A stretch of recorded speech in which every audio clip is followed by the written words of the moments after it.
is 180 milliseconds too late, the SSA Rocket League podcast. And my, have we had a week. The last week has been crazy. A lot has happened. So here's the schedule for tonight. We're going to talk about the cheating scandal. We're going to close the book on the cheating scandal.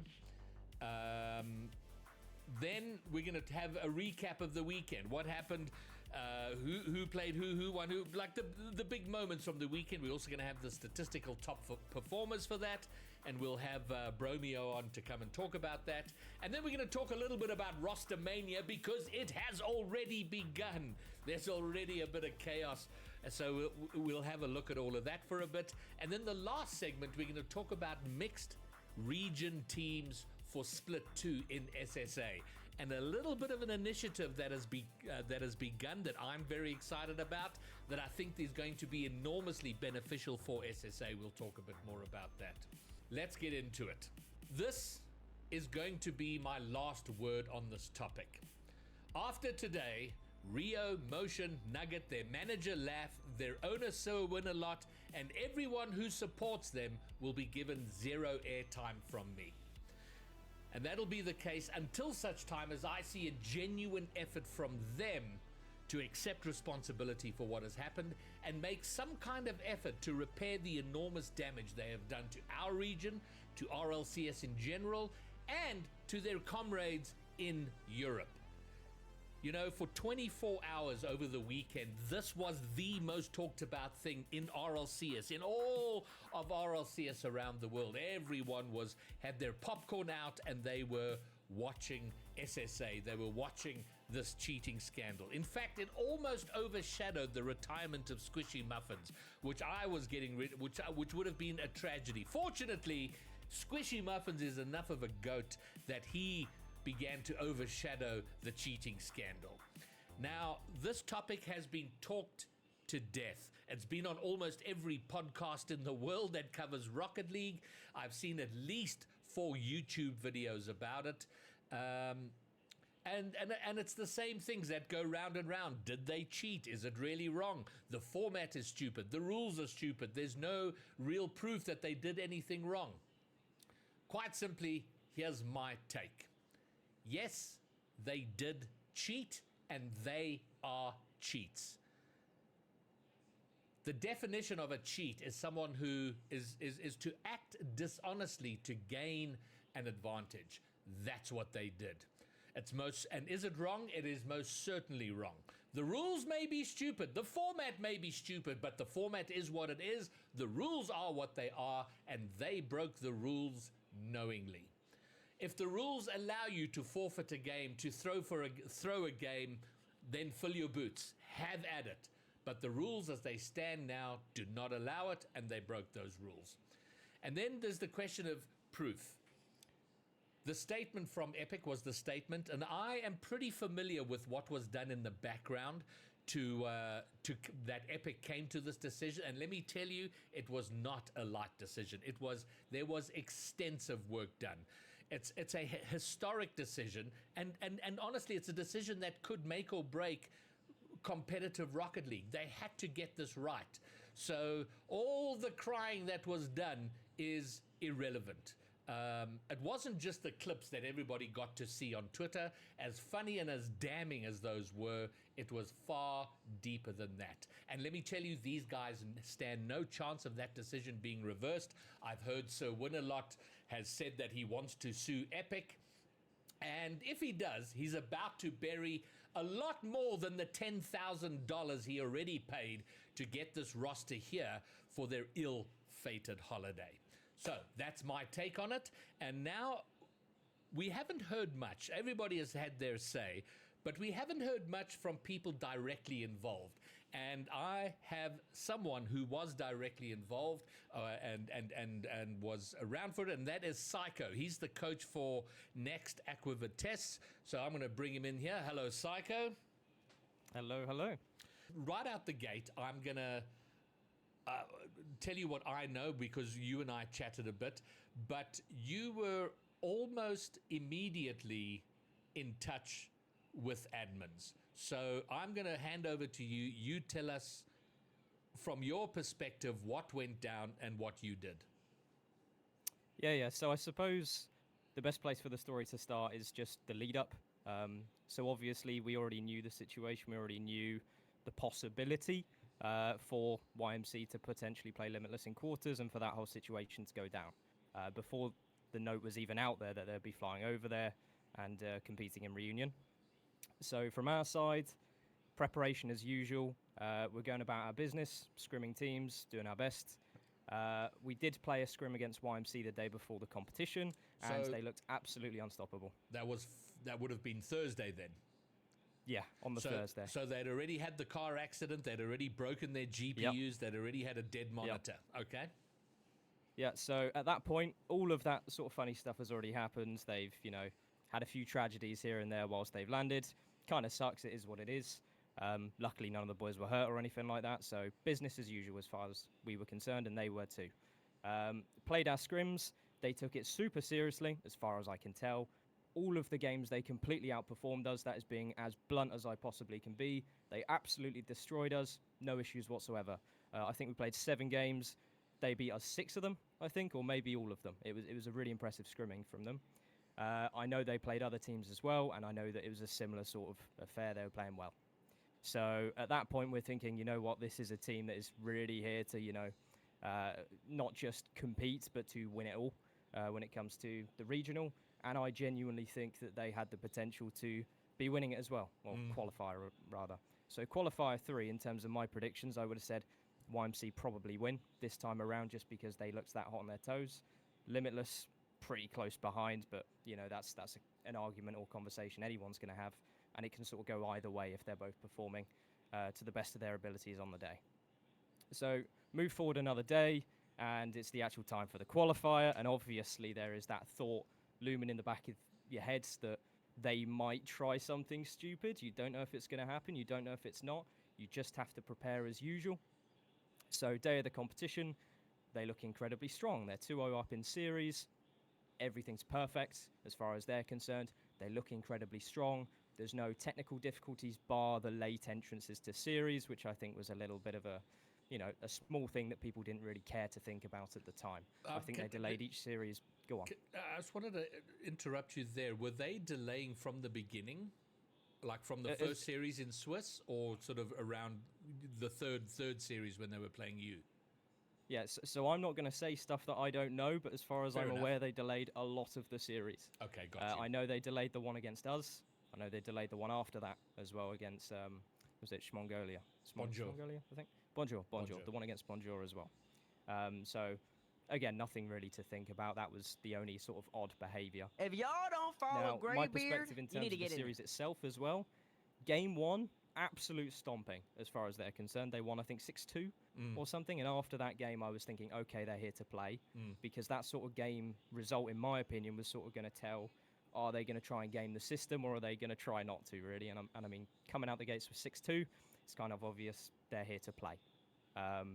If they really were going to try and game the system and check other results or things like that, one of the easy strategies they could adopt is, let's try and push the early games to OT or something, just so we can kill time and look at the other games, something like that, right? Yes. I mean, 6-2, it's just a win, right? Yes. So maybe they didn't even think about that, and I've just, given some strategical advice for cheating, which isn't ideal, but there we go.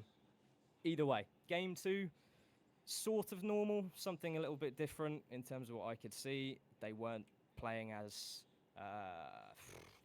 with a hunger to them, I guess, but it was still relatively normal. And then as soon as Game 3 hit, that is where it wasn't just alarm bells that were ringing for me. It was like, okay, that is blatantly obvious as far as I'm concerned. Either they had massive issues, technically, either they were completely unfocused, or they just threw away that game. That is my genuine feelings about that, watching that game. Every single goal we scored, every single piece of possession they had on the ball, they were wasting, they were doing dumb stuff, they were bumping each other, having a bit of fun with it. They weren't taking themselves seriously at all, and that's the main thing as far as I'm concerned. Now, at the time, I'm speaking to the boys because we've just come off the back of a win, and I'm trying to keep their head in the game and keep them focused and say, good stuff, boys, good stuff, good game, well played, here's the things we got to change. because I'm still trying to keep their mind in the game. Yes. But my head is, it knows, right? It knows. Was there any comment from the players? So I know Jarno piped up and he said, I think they're trying it. I think they're trying it after game 3. As soon as he said that, I shut him down immediately because I needed his focus to be there just in case. And I said, no, seriously, they are playing stupid because you're making them play stupid. Stuff like that, just to try and keep their head in the right place. And then after game 4, it's a dead giveaway. By then, we've already won the series. And every game we took went from slight suspicions to, okay, this is the most obvious thing I've ever seen in my entire life. Because the thing is, if you're going to cheat, right? One of your obvious arguments is going to be, oh no, we ran into technical faults and stuff, right? Broken monitor, broken PC. It's really easy to play it off and say, that's the state of affairs. But what you cannot dismiss is your decision making, right? Now, if you have technical difficulties, if you have lag, anything like that, then what can happen is you start playing a bit more defensive, perhaps, or you start just throwing yourself at things for the sake that it could work. If you're having like performance issues, you sort of need to just adjust your play style slightly. The way they were playing is it was having such a major impact on their decision making where it would make absolutely no sense to do any of what they were doing in any circumstance. So the stuff like the team bumps where you lock off your ball cam and go and bump your last man, stuff where you're floating off of your own goalpost, it's utterly stupid in my opinion because it's a dead giveaway. As soon as you do that, you lose all respect, not just because you're trying it, but because you don't even have the decency as a team for yourselves, for your own good, to even cheat properly, right? They're cheating, obviously. Like, they're not taking it seriously. They can't even take cheating seriously, which is the problem, right? And it's a horrible thing to say about a team, but they couldn't even take that seriously. So as soon as the game was done, I said to the boys, because obviously the series is over at that point, we've won. Congratulations, we're through. We're first seed for tomorrow. We're going to lock in. Let's see how the rest of the day unfolds and see what our competition is going to be for tomorrow. In the meantime, I'm going to have a quick look over those replays, and I'm going to see what I can see because I do not believe you won that legitimately with all respect. Yes. So we all watched it back, and we're all just basically laughing our head off after, I think, game 2 or 3 because it is so cripplingly obvious that we did not win that game on merit. And at that point, you have to consider sort of long-term as well, right? If they are doing very well this qualifier, they're going to be playing the next split as well. They're probably going to be wanting to play from reunion as well because better ping, better situation, right? It's obviously no good for me to just out a cheater other than, for the sake of morality. But it's also for the sake of fair competition this time around and next time around as well, right? So there's a massive benefit to all competition to sort of speak up if you see it. It's sort of like a gentleman's agreement almost. Yes. If you see cheating, it's just the right thing to do. You just, say, all right, that's not right, that's not fair. It's not fair on the competition, and you talk about it. So we had a look, and we talked about it. And by then, there's already videos being posted. So I remember Teasy, for example, had a few Twitter videos out, which were just showing some of the audacious clips from the series and stuff like that. And obviously, I don't really need to speak on the moral side of things, whether or not they should have done it or shouldn't have done it. I think it's quite obvious. But yeah, I'll tell you my perspective as well, because I know you mentioned the whole, blame the format thing. No. We're going to get to that in a moment. What I'm interested then is, you guys spoke about it. What happened then? Because then I know you were involved with the admins in some way or another. Yeah. So us and alongside other teams, I'm pretty sure, were pretty quick to make sure that they at least knew that it was a bit suspicious from our point of view. It was a very quick message I sent. And I basically just said, look, I'm not sure that series we just played was legitimate in terms of the outcome. I think it needs some looking over by some, private coaches, something like that, just to have a look and see what's going on. And that was that. They took it from there. And they asked us for a bit of evidence. Could we supply any points in the game where we thought, there's a bit of maliciousness in terms of how they're playing or anything like that? So that's exactly what we did. We basically just threw a few Twitter links because by then the evidence was already there. We didn't need to do any, heavy lifting to make the outcome happen. It was obvious, right? So it's not just us who were responsible for, this team having like a massive fall down. The entire world at this point knows, right? It's so painfully obvious. So they can't pin it on any of them but themselves, and that's the harsh reality, right? It just needs to be something they learn from and move on from. Simple as that. Absolutely, and just to follow on from that, because you said there were probably statements from other players and teams and so on, and there certainly were, and I know that the admins on our side, so the Swiss ended at around 9 o'clock South African time, and the admins were up until well past 4 a.m. the next morning in terms of so I mean, there's this idea that no one spoke to them, and therefore they just, I don't know, they thought they just used the Twitter clips or something. There was a lot of work, and it's not just about the replays. And understand there's a lot of information outside of what you can just see in a game, and so it was very extensive, and I think that's. I appreciate that you did what you did. I think that's awesome, and on behalf of the region, thank you for that, and thanks for giving your perspective. I did also try and get Skill Steel to come on and sort of give his take on what happened with the Bonjour game, and I'll tell you what he said. He declined to come on the podcast, but he did say. All he said was they felt worse compared to their usual play style. They welcomed pressure, didn't challenge conventionally, etc. So he was very understated, didn't want to come on. But yeah, I appreciate your candidness in saying what happened and how it all rolled out on that night.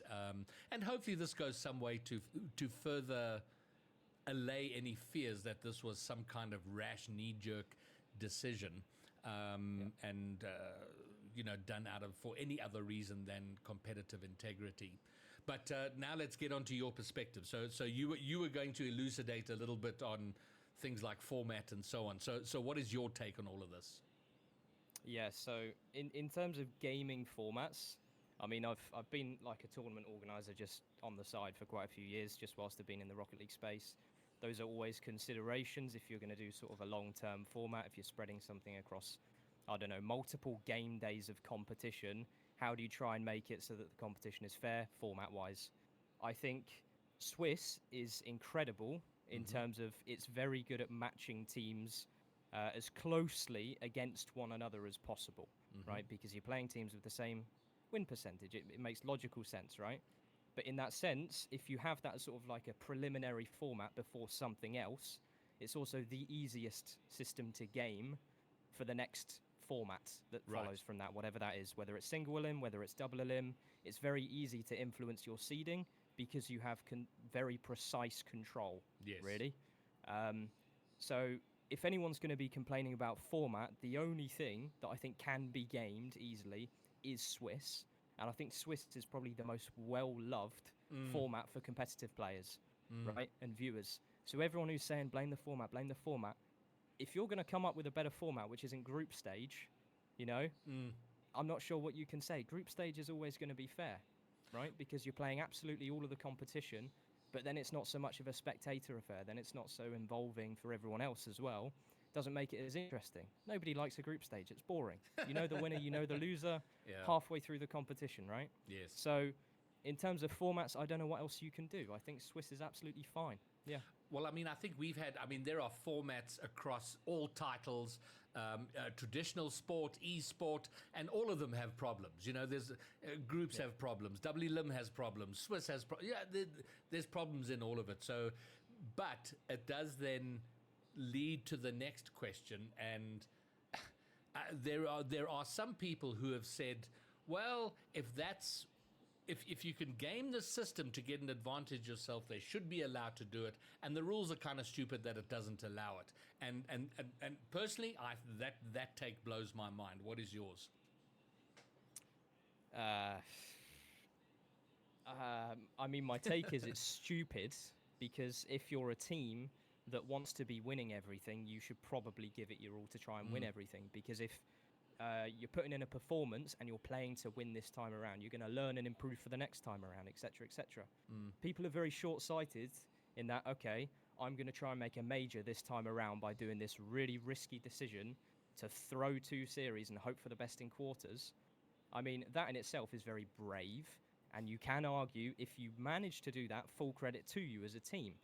To be honest, I agree. That shows a lot of skill to be able to play a system that well. You obviously need talent to do that. There's no question in it. But it's just not the right thing to do, because you have another split coming up. And then after that, you have another season coming up and another season after that. So you just need to think with a bit of longevity, not just what's going to benefit you right now. And especially when it's going to be as obvious as that. A team that's flown over to Reunion, low ping, you know, they're going to ace the competition in theory, maybe bar Limitless. It's very obvious if they even were going to attempt it. All right. Well, I think there we go.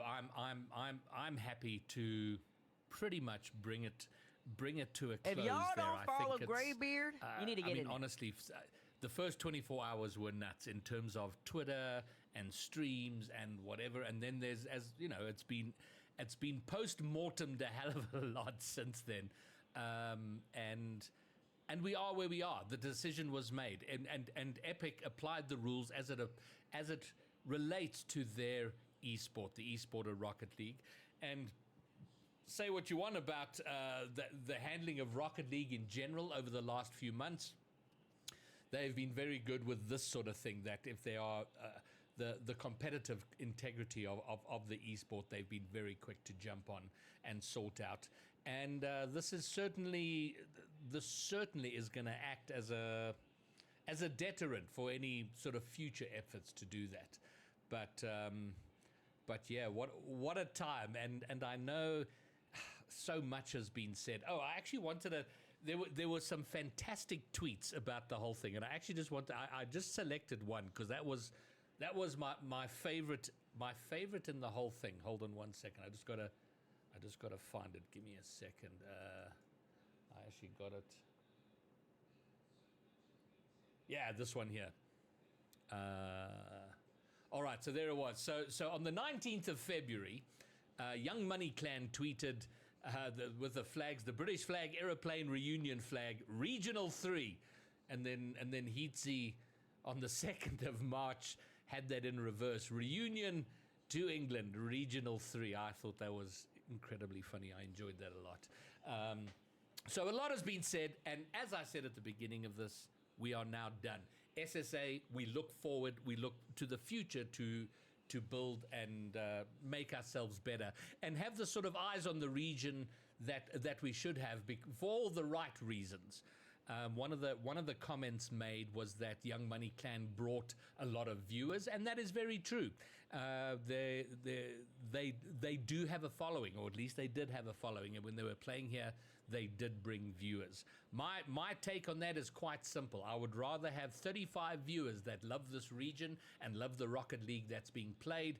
As far as I'm concerned, having 300 people here because of that or because of them, for me, there's no difference between them and having bot viewers.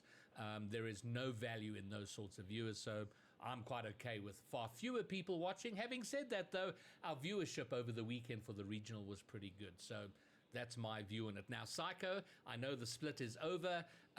Next have flown back to the Netherlands. What does your immediate future look like?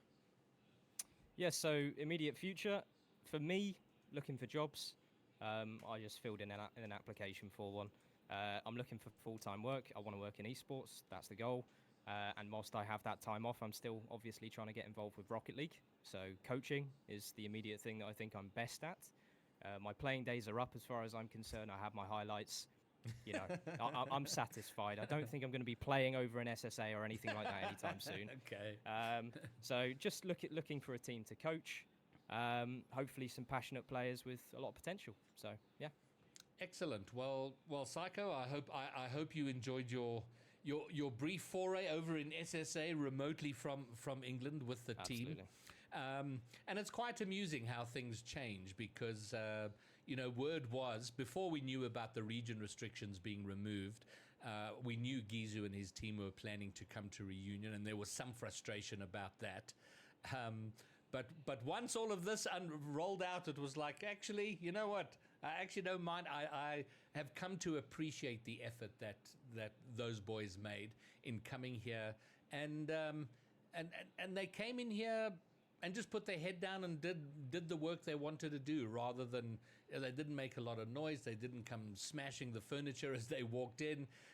So with in retrospect now, I appreciate what they did and them making the effort to be here.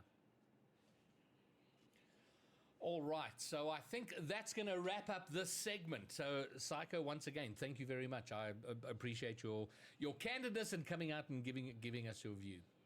Thank you very much. All right, mate, cheerio. All right, so that's that segment out of the way, and now we look to the future. And we're going to start looking to the future by looking at a little bit more of the past, because we're going to have a bit of a recap of the weekend. And it's pretty straightforward from here. So it all started on Friday night. Those are the Swiss results, and you can see the top 8 out of the 16 that made it through.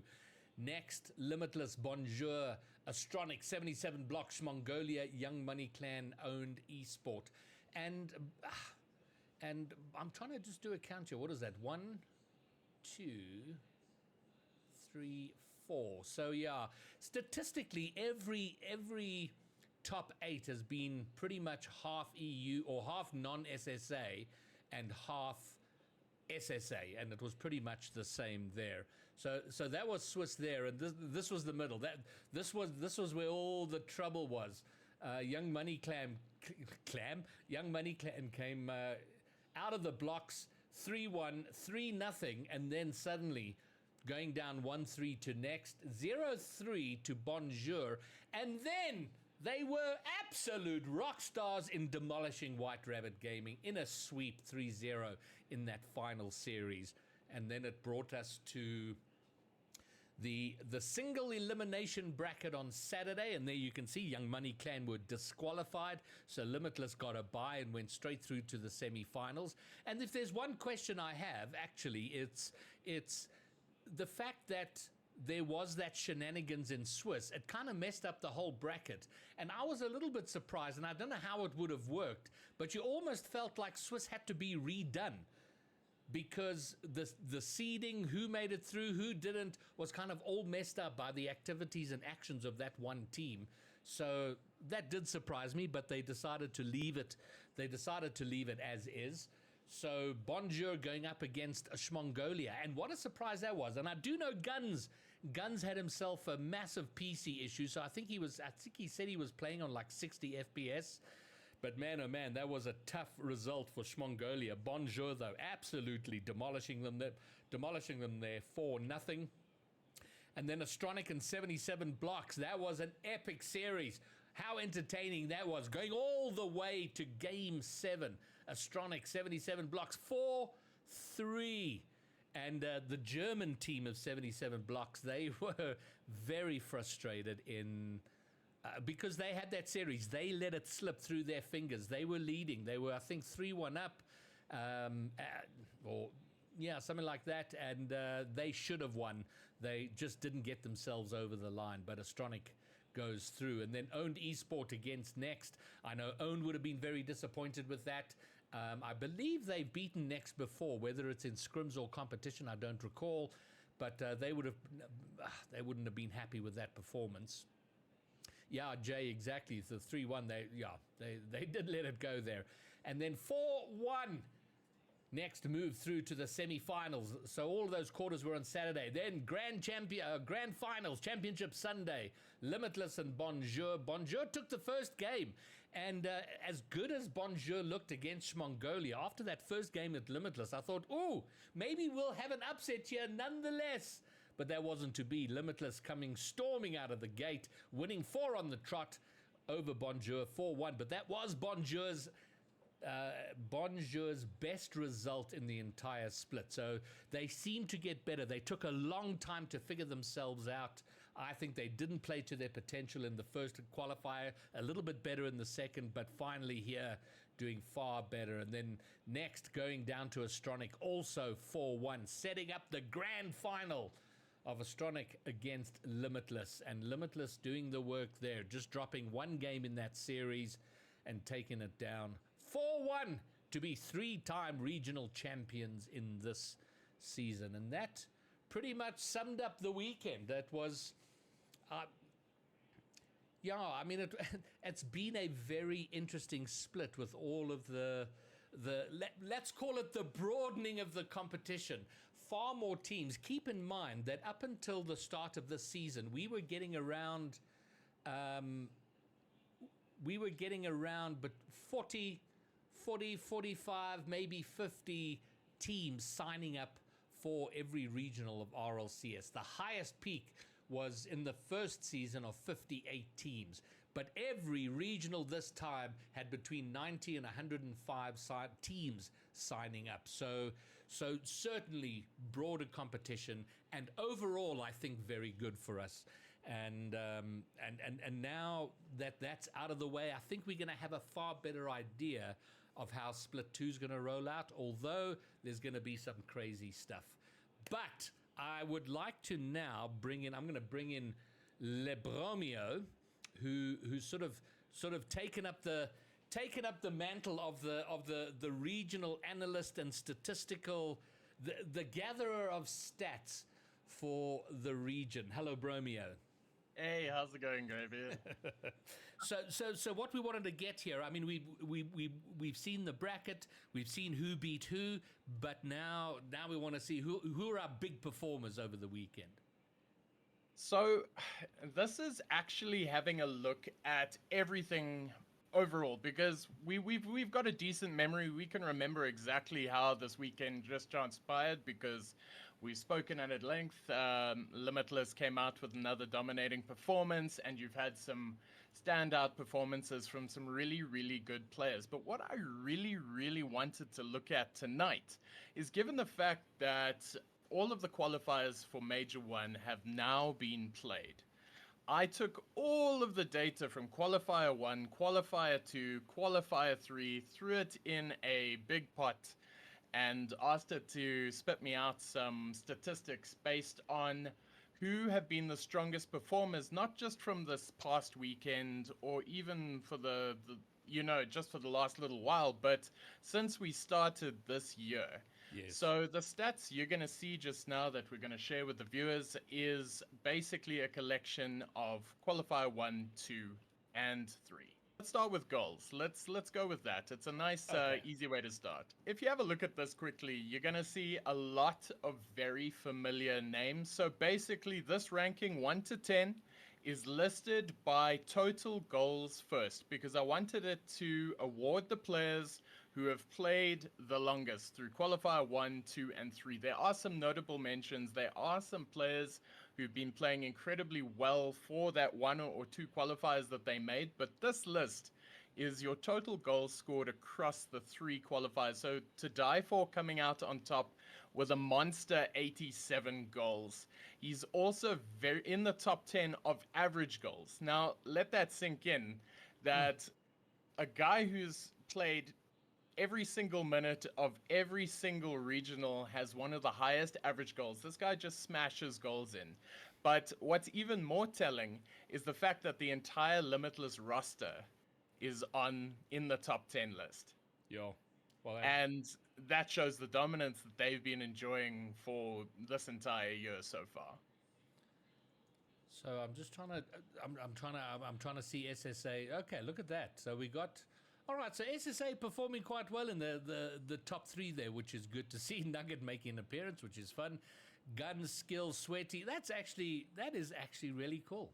It's really, really not bad. It's been very doom and gloom about how South Africa is doing with regards to representation in these regionals. But when you have a look at the statistics, and this carries through quite well, is that your tops are pretty much occupied by To Die For, Sweaties, Snowies. But I also wanted to point out Cam, and I gave you a graphic for Cam's stats. I've got it. And the reason why I wanted to show Cam is because he is one of the few players who is in the top 10 for everything. The man has been making saves, assists, goals, And he is one of the biggest reasons for Bonjour's recent resurgence in form. He has been playing immaculately. So what I did is I managed to gather all of the data and show it to you as a total. But then also below it, you can see qualifier 1, qualifier 2, qualifier 3, so that you can see how they did in each qualifier. So you can see that Cam had a barnstorming qualifier 1 with regards to goals, but dropped down in qualifier 2 and then picked up very, very nicely just in time for qualifier 3. So across the board, he's had very, very solid showings, but I wanted to point out the fact that he has greatly improved on assists and saves pretty much across the board. He's found his form, and I couldn't be more chuffed. He's definitely in my top 10 players to watch right now. And he certainly looked like it, and I think that was what is a frustration early on in the split, is that they just hadn't figured themselves out as a team. But my word, they looked fantastic in that last qualifier, and Cam in particular. And when Cam fires on your team, it's you're going to have a good time. So that was great to see him performing as well as he did. No, 100%. I think we can move back to the general stats now, possibly some assists. Assists, there we go. Assists. So again, you see full representation from Limitless across the board. And again, Cam on the list in the top 10, but also notable mention from Wilu, who's also been playing incredibly well. He played very, very well this past weekend, and there were many times the game was on the line and there was some Wilu magic coming through. And it also brings me to another player that I'd like to highlight, and who's sort of flown under the radar purely because he's not a South African player, but Mario has been having an absolute screamer of a competition. He's also in the top 10, and I'm not sure if we were too clued up with the Spaniards, but Barachu is one of the most prolific goal scorers in the competition, but it is mainly due to Mario setting him up so damn well. So you can see Mario's goal statistics aren't the highest. He averages about half a goal a game. So across a series, he'll score 2 or 3 goals. That's not what he's here for. He assists every game. And so if you've got a fantasy Rocket League account, I would suggest adding this one to watch because honestly, the man has been everywhere. He's incredibly aggressive, almost averages almost 2 demos a game. Sure. And leading up with assists as well. I think he's also within the top 3 or 4 assisters in the entire competition. So well done to this man. He came here quietly, but he definitely made a bang. An aggressive assister, which is an excellent combo. So I think we can move on to saves because this is where things change up a little bit. And this is unfortunate, but it also shows just how much pressure that Mongolia has been placed under by the teams that they've been facing. I mean, they got swept, unfortunately, in the quarters last weekend by Bonjour.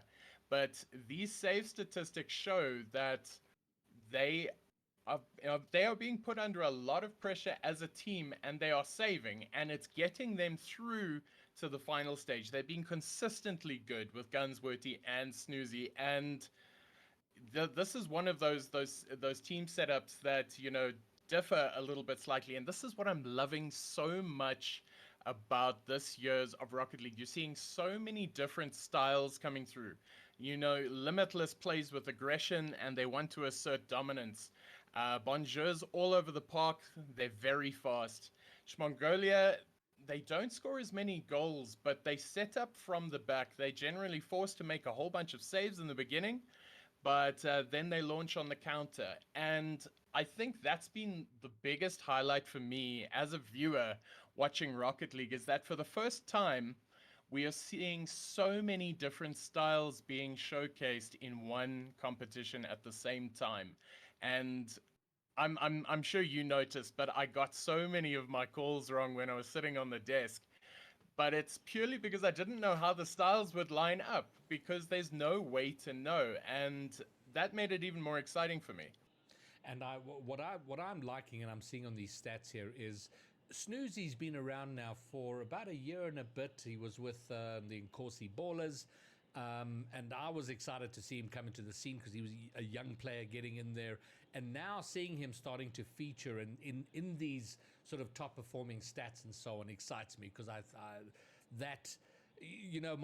my thought is like, okay, once Snowy ain't going to be around forever, To Die For ain't going to be around, Cam, and we need to be building their replacement so that when they do move off, we've got an impressive talent pool to replace them.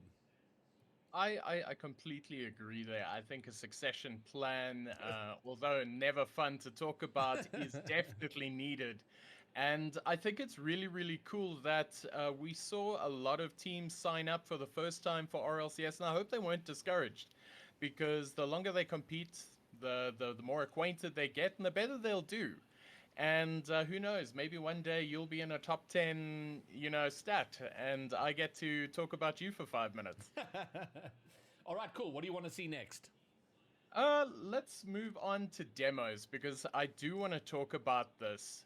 And I know I've been talking about on stream about the aggression of Sweaty, but somebody who completely slipped under the radar for me was Skillsteal. So he's quietly been accumulating stats, and especially when you've got players like Wilu and Cam on your team who are very flashy, but Skillsteal has been doing the work. Since Guns' departure, he's filled up the gap incredibly well, and I think they adapted very well to him joining and becoming part of that team. And I think, although we just spoke about Cam and we've mentioned Wilu, Skillsteal is the workhorse. He's the man who gets it done. And this demo stat is absolutely ridiculous. The guy almost averages 2 demos a game. Every single game, Skillsteal is going to demo you. And this is over an incredibly long amount of time. I mean, he did 132 demos over the course of 3 qualifiers, and that's averaging 40-50 demos a qualifier. So the man has been moving, and I don't think he gets enough recognition for this, and he hasn't been spoken about enough, I think. But that stat is telling, incredibly so. All right. Well, we got to keep an eye out for Skillsteal now. On the pitch, I think we all need to look out for that if he continues that into the next split. There's Sweaty stats. So this was the one thing that I wanted to point out, and it'll link up about what I was saying about Skillsteal. Man gets 1.99 demos a game. And he leads out on average demos per game. So not in total, because Sweaty actually played less games because they qualified faster through Swiss. They don't play a lot of games. But it's in the games that they did play. And this is actually a good graphic to show, because we've been talking about To Die For incredibly so, especially over the first and second qualifiers. He was incredibly dominant, but I felt for the first time, especially in qualifier 3, that Sweaty was getting comfortable with his position in the team, and he started to play his brand of Rocket League. Now, I'm not sure if that's tactical, and I'm sure it is, but we definitely saw a shift from the focal point of being To Die For to Sweaty. Sweaty actually beat out To Die For, I think, in shots per game. So Sweaty was taking a hell of a lot of shots, applying a lot of pressure, getting those demos in. And it really, really, hammers down on what Limitless is all about. They're about dominance, they're about aggression, and they're about getting on the scoreboard. And I've never paid attention, especially to demo stats and things like that, because I always thought, you get bumped. It's, it's in the game. But when you look at demos over an extended period of time, and we're talking about since we started playing Rocket League at the beginning of this year, this man has killed you twice a game, every game. And I think that's incredible, honestly. All right, that's Sweaty. Let's move on to Snowy. So Snowy is also an interesting one, because, and this is the first time I've been able to lay stats side by side. So you can see the slow change in tactics, especially for Snowy. He's always been a general, but it's for the first time I've seen him drop down in the amount of goals he's scoring and move himself further back.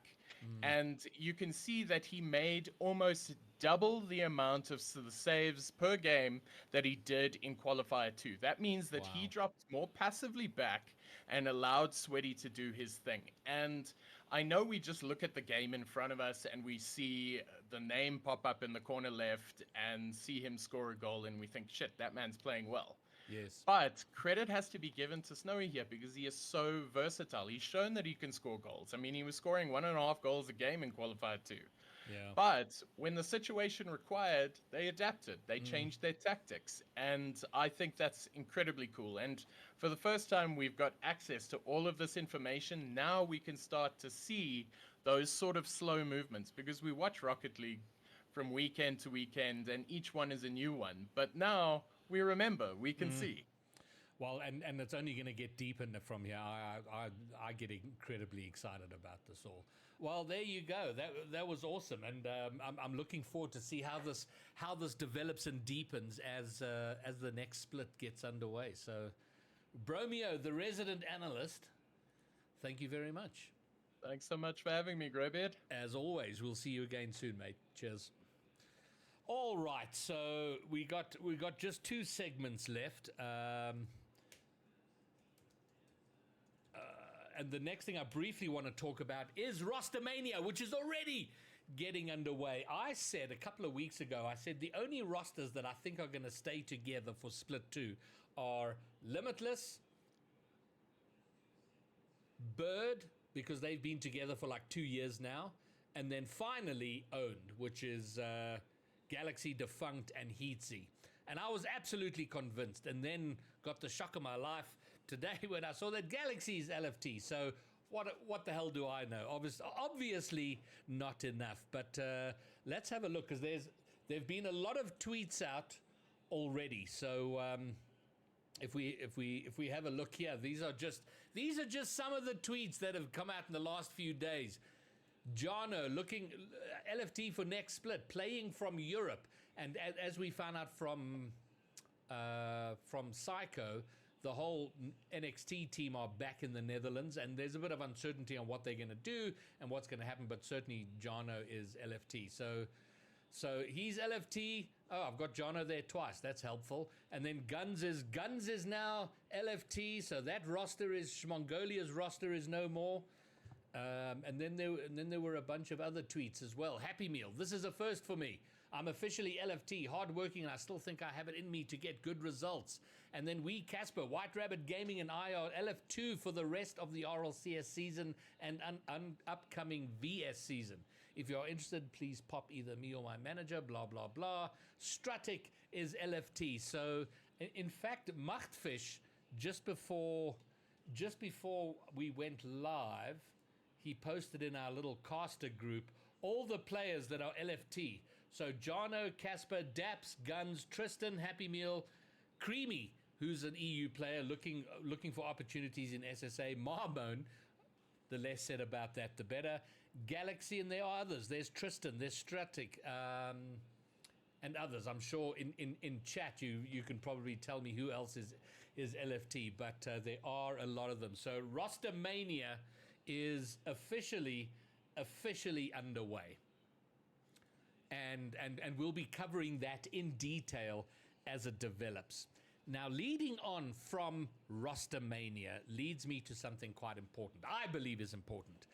So we had Split 1 has been all the chaos about the region unlock and all the people who are storming into Africa, all these EU teams that are signing up. A third of our competitive field have been non-SSA teams in the split. And I was hoping that we would see more mixed teams, EU players with SSA players. We saw very little of that.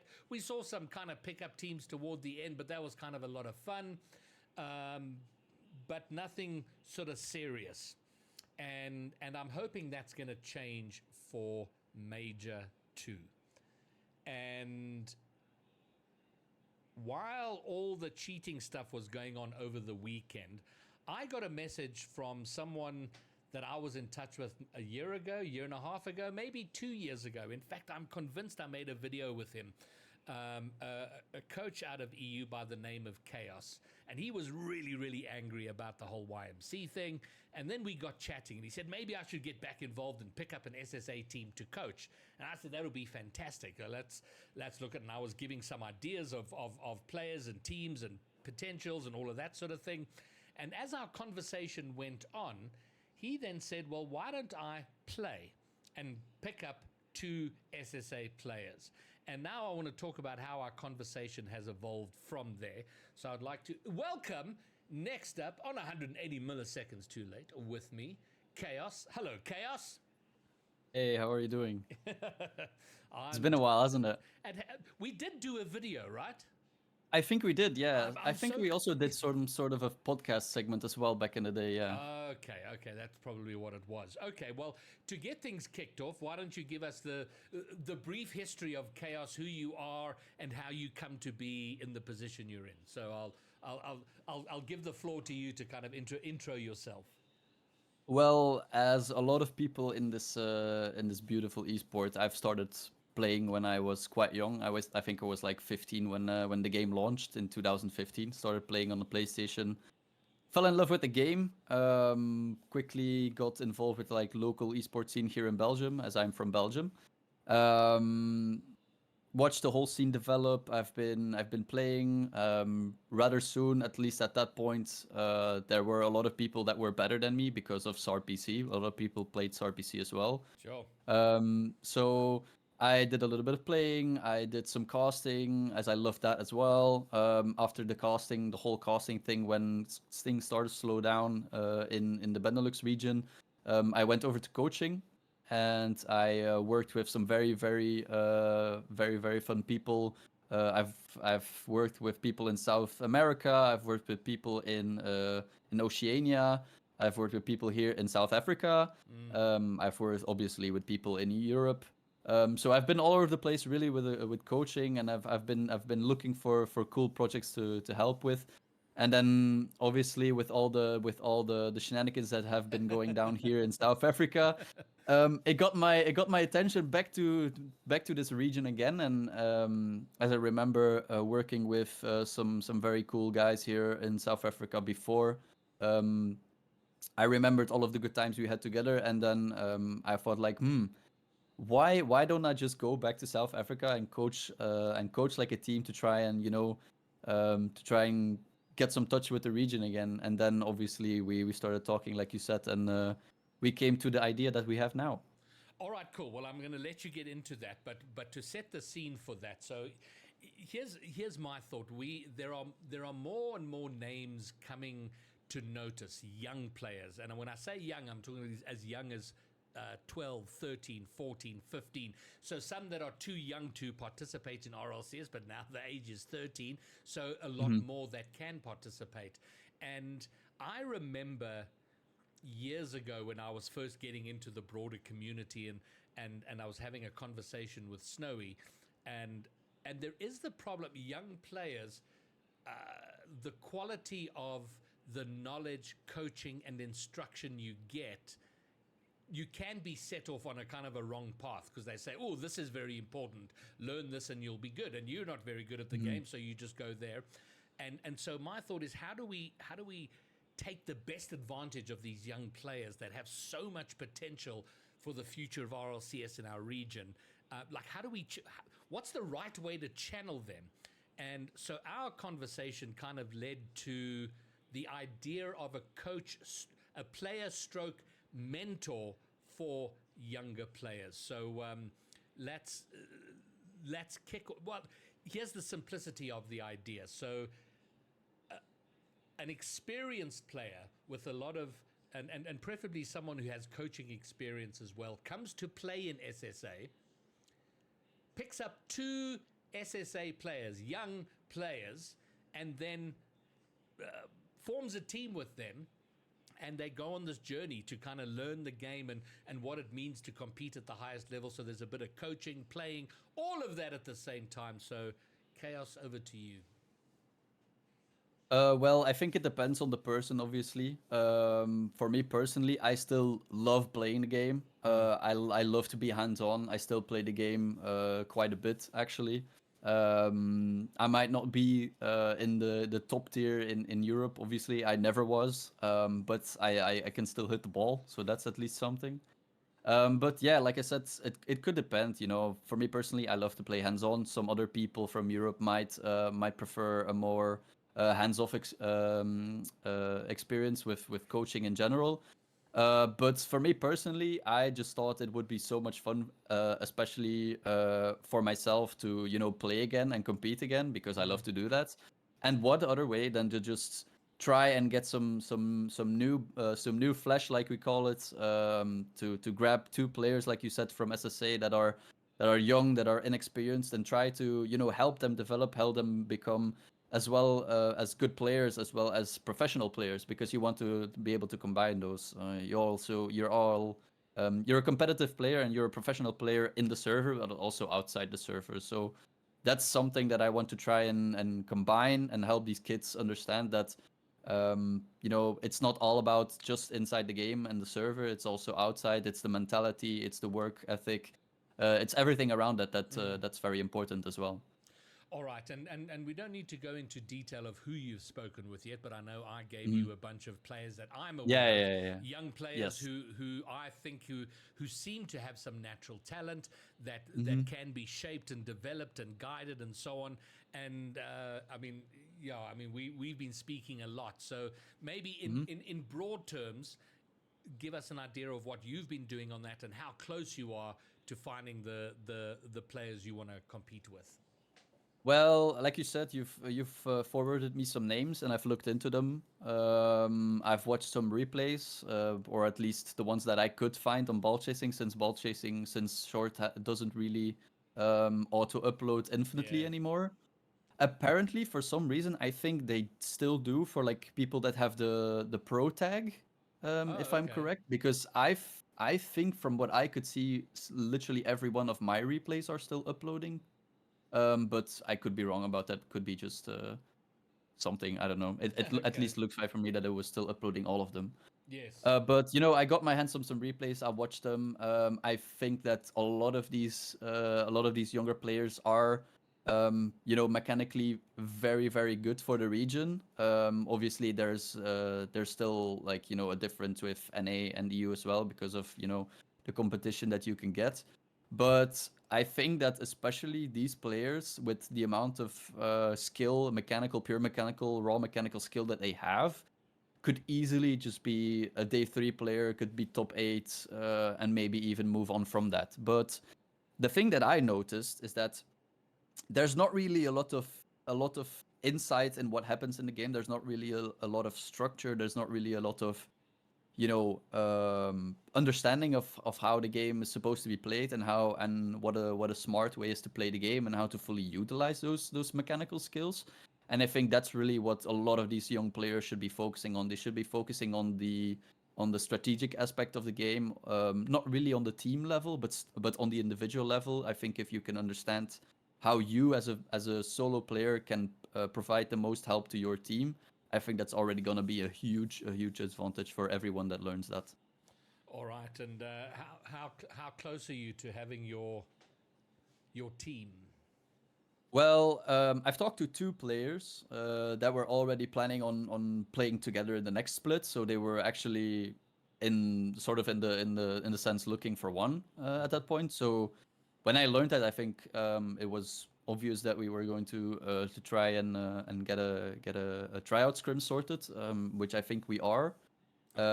So I will be trying out with them in one of these days, I think. Nice. And then from after that, I don't really think that the tryout scrim matters too much, as it's obviously it's still a very, very early part. I think if they believe in the idea that I'm putting forth, and if they believe that they that they feel like this is something that they want to do, they should, and they might, and then we'll go from there. I don't really think that performance is going to be very, very important in the beginning, as we obviously have a lot of time to work on that in the remainder of this off season. So it really depends on on what they think and what they prefer. Do they prefer to be, to go fully, to dive fully into this off season and try and improve as much as possible? Because at first it sounded like they weren't really gonna try out, or they weren't really going to focus on getting better until like a week or 2 weeks before the first qualifier, which is giving, it's giving the other players and other teams a big advantage, because they might as well do that. But yeah, at this point, we're getting tryouts sorted, and after that, we'll see where it goes. I think I'm myself quite excited to get to work and to try and help these players grow as much as they can, because there is a huge amount of upside potential, and I think especially when those players start all getting better, they will, by playing scrims, by playing other teams as well, they will improve the scene, like it's like a triple down effect, if you understand what I'm saying, or trickle down. Yeah. All right. Well, I'm enormously excited about this, and if there is advantage to be gotten by the region restrictions being removed, this for me has the most potential to help build the region. I mean, we're still going to have lots of full EU teams playing remotely, trying to get as far as they go, but this is where a lot of work can be done, a lot of beneficial work can be done to build the region. So with that in mind, I would like to make an appeal to people who are similar to Chaos, anybody who wants to have an impact on the SSA region to make us better. If you are a seasoned player, an experienced player, somebody who's coached and would like to become a player mentor for this region, then get in touch with me. I will put you in touch with whoever I can. Pick up 2 young, bright SSA potential players and take them on a journey to help shape and guide their future. And if we can get 2, 3, 4, 5 of those over the next split, I think it would be amazing to see what can be done, and set them up perfectly for the off season after Worlds is done, until the next season, and they can have a very direct and clear path of what they need to do to get better. So yeah, this is my appeal to everyone who sees that. Get the message out there. My DMs are open. I'm easy to get in touch with. Let me know, and let's get a little bit of a little army of mentors building this region to make it globally competitive. So with that said, Chaos, I know you're excited. Oh, Jamal, thank you for the sub. I know, Chaos, you are very excited about this, and the more we've spoken, the more excited I've gotten about it. So I want to thank you for your interest in SSA, and I look forward to seeing how it all plays out. Me as well. I can't wait to get started, to be honest. But yeah, you said players, but I think as well you should appeal to coaches as well, because there's a lot of coaches in the EU that want to get started but don't feel like they are getting the chances that they would like in EU. And there's a lot of opportunity for South Africa as well. For us, time zones are perfect because it's literally only 1 hour difference. And in my experience, the South African players have been the most friendly, the most compassionate people that I've worked with so far. So it's just amazing how driven these people are, because they want to prove that SSA, that SSA can compete as well, and they want to prove that SSA should be considered as a region as well. So if you're a coach, if you're looking for opportunities, SSA is always out there to grab whatever advantage they can get. So get yourself involved, man. It's definitely worth it. Fantastic. Well, that sounds like the perfect place to wrap it up. So yeah, not just players, coaches. If you want to be a mentor, come and pick up a couple of SA guys, play with them, guide them, shape them, and let's do amazing things for the SSA region. But Chaos, thank you very much. I appreciate your interest, and I appreciate you. I know you rushed from work to be here to have this conversation. So thank you very much for that. And thank you for having me. An absolute pleasure. That is pretty much gonna wrap it all up. Oh, there we go. Red flash says, yeah, Back to the Future. W shirt. There you go.